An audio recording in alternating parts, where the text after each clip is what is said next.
4 in 5 UK immigration detainees are released and not deported, the Monitor says. I'm going to read into this more from The Guardian, you guys. Let's go.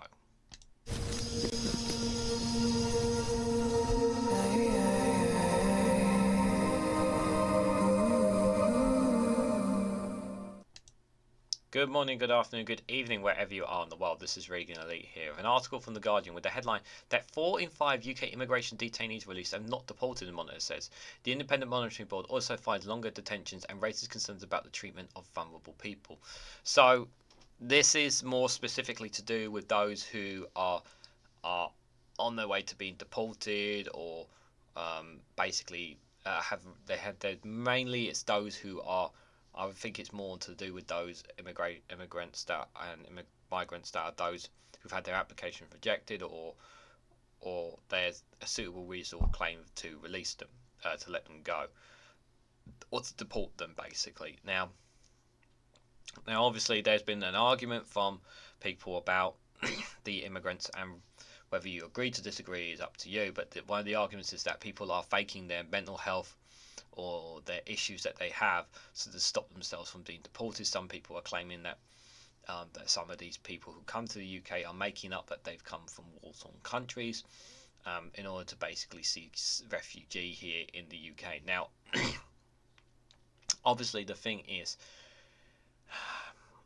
it's easy for you have to remember this, is that wherever these people have come from, you have to take their words and what they say seriously, even if it is allegedly that they're making it up in order to stay in the UK. I get that. You still have to remember, because what you don't want to do is send someone back who generally is in danger and they end up dying from it.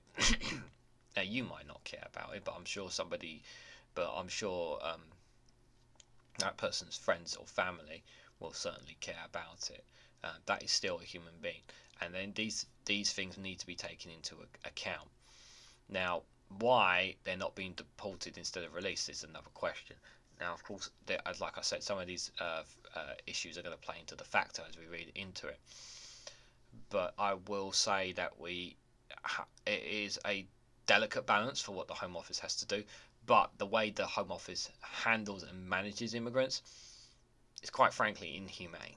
And I've said this on numerous occasions about the way that some people are being treated. And it has to be done as fair and proper as we possibly can. And this is another key caveat as well, a lot more probably would have been deported if we were part of the EU as well. I think that's another caveat to make as well. I know immigration is on the rise pretty much in the whole of Europe as well as the UK. I understand that. But there is a way to deal with people, and the way we treat them is not right in any way, shape or form. So let's read into it. So almost 80% of people held in UK immigration detention centres in 2022 were released into the community rather than deported, according to a report. The purpose of immigration detention is to prepare people for deportation from the UK, but the annual report by the Independent Monitoring Board of the IMB on the immigration detention estate found that the vast majority were released. The Home Office is only supposed to detain people if there is a realistic prospect of removing them within a reasonable time frame. But many are released after successful legal challenges after being assessed as having health issues, according to a government survey of immigration data between 2015 and 2019. A much higher percentage of people in detention were deported in 2022. From 2015 to 2019, an average of 44% of people detained were deported, double the 22% of detainees deported in 2022. So it looks like here, so 44% of people between 2015 and 2019 were deported. And double the 22% of detainees deported in 2022. The report also found that people were being locked up for longer periods compared with the previous year. One person was detained for more than 3 years, while another for 5 years were held for 180 days. That's still a long time to be detained for. It's a very, very long time. The cost of immigration detention is £112.85 a person a night, according to the Home Office data. £112 cost per person. That's a lot of money. The government has pledged to increase the UK's capacity to hold people in immigration detention in order to prepare people for the introduction of its controversial policy of removing the people to Rwanda. We talked about Rwanda. That's not going to happen. It's nonsense. Let's not go there. The report also raises concerns about the treatment of vulnerable detainees, including the 7 put on a plane for Rwanda on the 14th of June last year before it was cancelled at the last minute after an intervention from the European Court of Human Rights.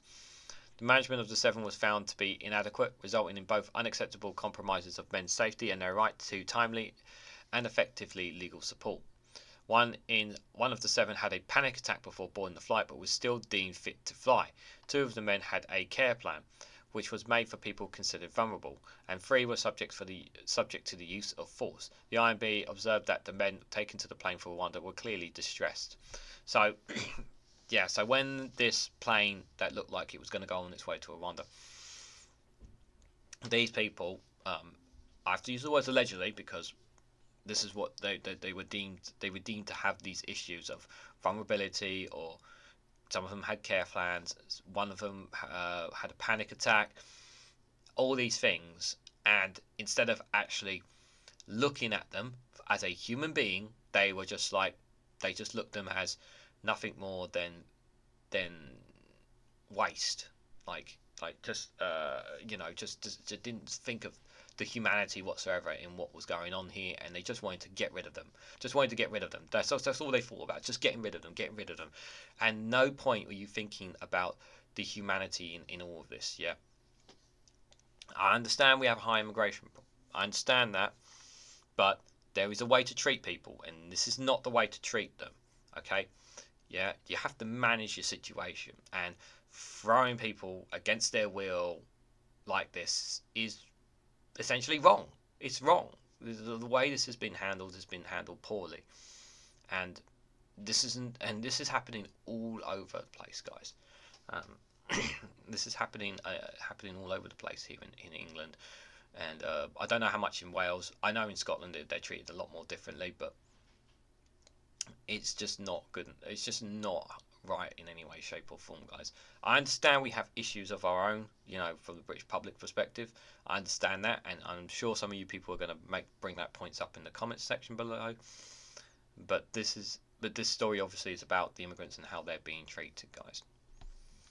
Concerns were also raised about the treatment of detainees after a power cut at Heathrow Immigration Removal Centre, the largest such facility in Europe, in November last year. After power was lost, 506 men were transferred to 5 different detention centres. Some were detained on the coach for 18.5 hours, and some were separated from vital prescription medication. So you took the medication away from those who desperately needed it as well. What did you think was going to happen? Can we not think for a second about the mental health side of this things? Yeah. Whatever they've come from, can we not put a bit of humanity into this? It's just wrong on so many levels. The system to protect vulnerable detainees, known as Rule 34 and Rule 35, was not working properly, the IMB report found. At Brook House and Tinsley House Immigration Removal Centre, 60% and 64% respectively of those assessed as not appropriate for detention because of vulnerabilities were detained. In some cases, restraint were used to manage people at risk of self-harm or suicide. The National Chair of the IM, Ben Elizabeth Davis, said the report evidenced another challenging year in immigration detention and highlights the needs, now more than ever, for local IMBs to be the eyes and the ears of the general public in place of detention. Home Office spokesperson said, "We can take the welfare and safety of people in our care very seriously and are committed to ensuring detention and removal are carried out with dignity and respect. We work to ensure individuals and detained for as short as possible while we pursue the removal from the UK to back to their home country or safe third country. Robust policies and procedures are in place to safeguard vulnerable people, and we remain committed to furthering and improving these where we can." Again, we've talked about this before, but they don't look at them as human beings. They really don't. There's been numerous cases of how they've been handled and poorly mismanaged. And again, more issues there highlighted about how they're being treated. this can be handled so much better, and we know it can be handled so much better because we have to treat them as human beings. Okay, it's really, really important to put that into perspective here. And when they are deported, they need to be deported knowing that they're going to be sent back safely, or sent back to a third country that they deem safe for them.